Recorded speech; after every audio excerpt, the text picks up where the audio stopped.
June is Black Music Month. CSB TV celebrates Black music. When did you first find out you had skills in music? Well, I would say when I first discovered that I had musical talent was when I was younger. It's not so much as discovery of talent because I feel like art and talent encompass beauty. So it's pretty much contingent on how we feel about something. So it was just more of the liking of it. Like when I was younger, my mom used to always sing and have music playing a lot, and it was just something that I gravitated towards. Me wanting to sing, me wanting to go over my grandma's house and play on her keyboard, her piano that she had, and it was just that notion of hearing music and being surrounding about around things that have musical elements to it. I know a lot of people with great talent who, I went to high school with them, and their aspiration was to blah, blah, blah, blah. And they were great. They were really great. Unfortunately, I don't know what happened, but they're not out there doing their thing. And that happens with a lot of people, whether it's publishing a book, whether it's whatever. So what caused you to do it, to just do it? I think it's the whole thing about your drive, your passion, what moves you. Music is one of those things that settles me, that finds me peace. So I'm comfortable when I'm doing music.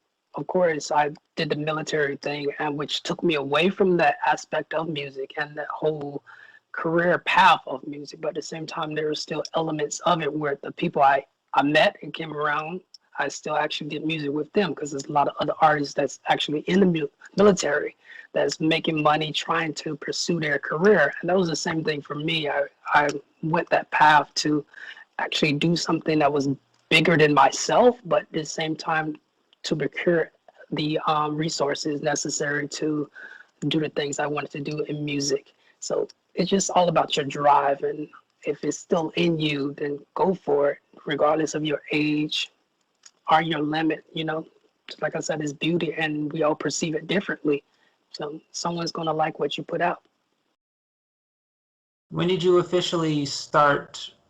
When did you decide to officially start? And what did you do? Did you have to research anything, or did you already know the steps you needed to take? Well, I would say starting is so many dates that comes to my mind really when it comes to the start of music. But I officially note that it was 2000, well, year 2000. That's what I really note as my official start date for Jyrice as in music, because before it was all about artistry, just actually helping other artists, listening to other artists and being a part of that and being part of their development. Because at an early age, I was actually doing computer design. I was into computers a lot, and I wanted to make this website, which was called Upcoming Stars, where what it was, tripod.com was out. And so I had an upcomingstars.tripod.com website. And I would actually contact other artists and say, hey, can I make your website for you? Hey, can I do this design for you that you could put on your MySpace page? It was just that whole collaborative thing, because I wanted to own my own recording studio, but at the same time be a part of boosting other people's careers and helping them find their path and their image. So that's what it was. But I kind of felt like I had to move in the path of being an artist so people actually could see what I can do with an artist, for them to believe my vision of being everything, or I guess in the sense of management and the recording studio. During your process, was there any shocks or surprises of being in the industry, things you didn't realize you had to do, things you didn't realize you had to know? I think every day is going to be a shock, and if you're not expecting it. I'm optimistic about everything, so nothing really shocks me. I've seen a lot, done a lot, so no, not really. I'm just open to it, and even if it's a bad day, I'm still optimistic that that bad day will turn into something positive. I roll with the punches. Is Jyrice your birth name or a stage name? Jyrice is a stage name. My real Okay. name is Steven Rogers. My middle name is starts with J. So I do claim it as my middle name now, but of course it's not my real middle name. So of course on social media you might see Steven Jyrice Rogers or different things. I do go by Jyrice a lot more than I go by my real name because of the artistry portion of it. But I do kind of try like to separate the two in a sense. Understood. Steven, the business person, and then Jyrice, the fun, the music person. Yeah. It's definitely when I first saw the name, I was like, I like that name. I wonder if that was given to him or he chose it. So let's talk about, again, what was the inspiration or who was the inspiration in writing that song? I would say just relationships in general, and also friends relationships, family relationships. It wasn't necessarily just one particular person. It was just the whole aspect of memory playing off because, I've been in situations with someone that I really cared about and, they didn't really feel the same way I felt. They would lie to me about certain things and I knew it really hurted me.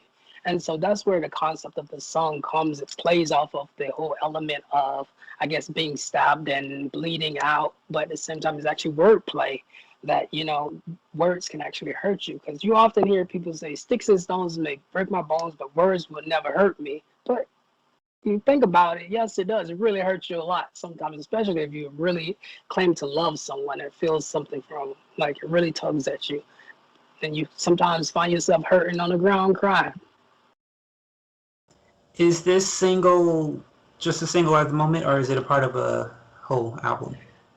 Well, it's actually part of a whole EP that I put out on the 27th. It's been something that's been long waiting to be released because actually it started in 2016, to be honest. It was supposed to be released back then. But because of, I guess, the whole transition for me going from the military to deciding whether I wanted to finish my education and everything. So I was just juggling a lot to try to find my path to make sure I had enough knowledge to actually challenge the music industry and the corporate industry when I do try to pursue both sides of the business as an artist and also owning my own business. So of course I have my master's degree now, so I don't I don't actually look at it as a negative that I took that break because, I have a master's in project management, human resources, and I'm also going for my doctoral degree in project management as well. So, yeah. I'm assuming the degree was very, very helpful in what you're doing right now, correct? Right, exactly. Because as an artist, sometimes you have to look, well, really and truly, you do look at yourself as a business and project management when it comes to your music, time, resources, procurement, everything.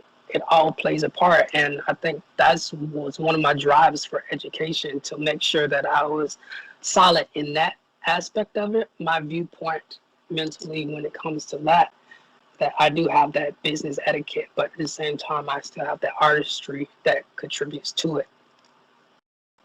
Any advice to anyone out there who is considering? I mean, people think that now is the time to sit back and do nothing and wait until blah, blah, blah, blah. But I believe this is the perfect time to start that dream that people may have had a lot of fear not doing. So do you have any advice or encouragement you can give to those who are thinking about the music industry? Right. I just like you said, right now is the perfect time. Of course, we're going through this pandemic, but I say to everybody, just be resilient in what you do, be strong, and look at this as a great opportunity to get your music out there, your talent, your art, whatever it is out there.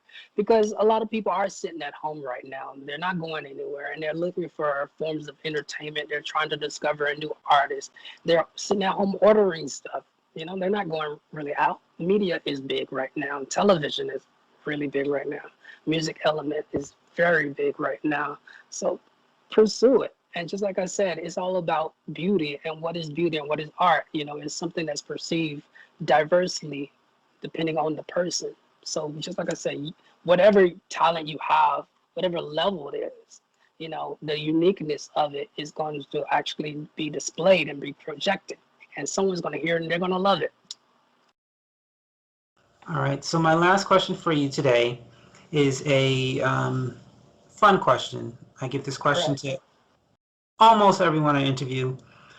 So you can pretend you have a fairy godmother and she says, give me a name. And when you say that name, now this person can be dead or they can be alive. Right. You will end up in a recording studio collaborating, whether you're writing, whether you're composing, whatever the case may be. But you're going to be working on a single or even an album with this person. Who it is? Who is it and why? Thinking about that question, there's so many names that would come to my mind, you know, especially, you know, people that the long gone greats, but at the same time, their music is still prevalent right now. Like, say, Whitney Houston, who doesn't want to do something with her? But of course, I have to be real about it, you know, be serious about this, that, you know, she actually was wonderful. And I know for a fact that I'm not on her level when it comes to music. So I would not actually choose her in a sense. But there's other artists that I feel that are doing great things right now. And I could use their platform to get my music and my message out there because they're doing certain things. I think as an artist, when it comes to collaborations, it's not only the sound that they're producing that should resonate to you, but it's also what they're doing in the world. So like your mindsets should link. So just like an art like Beyonce and Rihanna, they're actually doing like social things, like, you know. So I think right now, musically, I would want Rihanna to get back in the studio and do something with her, you know, because she does a lot. You especially with the diamond ball and everything, and her music is always fun, and she's like a chameleon, you know, she molds into different things, and I definitely want to learn something from that, you know. Mm-hmm.